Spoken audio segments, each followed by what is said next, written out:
Greetings. Welcome to Week 2 of GIS 4630, Public Domain Data for GIS. Joseph Kursky here with you.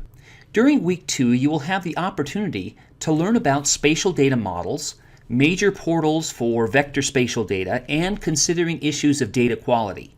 Now, data quality issues run throughout our course, but we're going to start getting into it right here in Week 2. You will also have the opportunity to download and use XY coordinate data, in this case, earthquake epicenter data from the USGS National Earthquake Information Center. This week, you'll be reflecting on your readings, participating in this discussion, finishing Lab 1, and doing the short activity that I will describe in a moment. You will also finish reading Chapter 2 in your textbook if you've not already done so. This will provide context for our exploration of vector data sets and of data quality. You will also finish Lab 1. Just as a refresher, Lab 1 is the lab where you examine the distribution, source, and spread of zebra mussels, an invasive species, a waterborne invasive species. So you're going to be using public portals to download and format, project, etc. data, and then you're going to be using that data to make several decisions. You're going to be running several analysis tools inside ArcGIS to do that.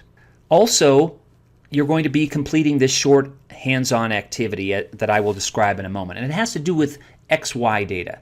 Now, XY data is everywhere. What I mean by that is it's positional data, it's locational data. It could be street addresses, it could be lat-long coordinates, it could be coordinates in another type of coordinate system like the UTM coordinate system, but basically it's a position on the Earth's surface. Now, these XY coordinates are gathered with GPS from earthquake epicenters, for example, city fire hydrants, locations of stream gauges, and much more. This week, you'll have the opportunity to bring in some of this XY data from a public domain site, the USGS National Earthquake Information Center. I used to work at the USGS, and I would give tours of this Earthquake Information Center periodically. Fascinating place. If you ever get to Golden, Colorado, I highly encourage you to take a tour. But you'll use these same procedures or similar procedures for any XY data.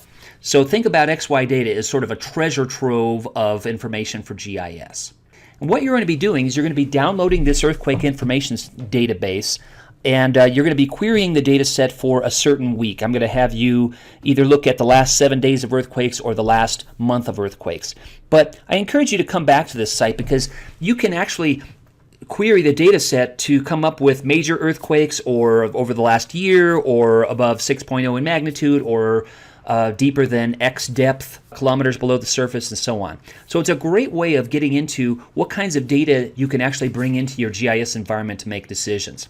But more importantly than just downloading and using the data, I want you to assess the patterns that result, right? That's what we do with GIS, is we want to look at patterns and relationships and trends with the data. And probably the most famous example of doing that is with earthquake epicenters, because you can see the plate boundaries, the fault lines, and the pattern of earthquakes, right? They're not just random patterns. They have to do with plate tectonics, the depth, the magnitude, the position of fault lines, and also the location of nearby volcanoes. It all is spatially arranged on the Earth's surface in a logical manner.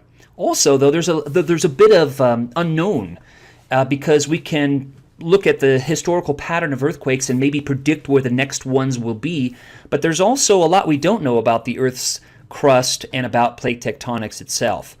Recently, I was reading an article about the Los Angeles basin and the complexity of the fault system there and the subsurface is much more intricate and complex than we even realized up to this point. So it's all part of this complex world around us, and we're trying to make sense of it with a geographic information system and the spatial perspective. So welcome to Week 2. I hope you enjoy these activities and these discussions, and we'll see you online. Thanks.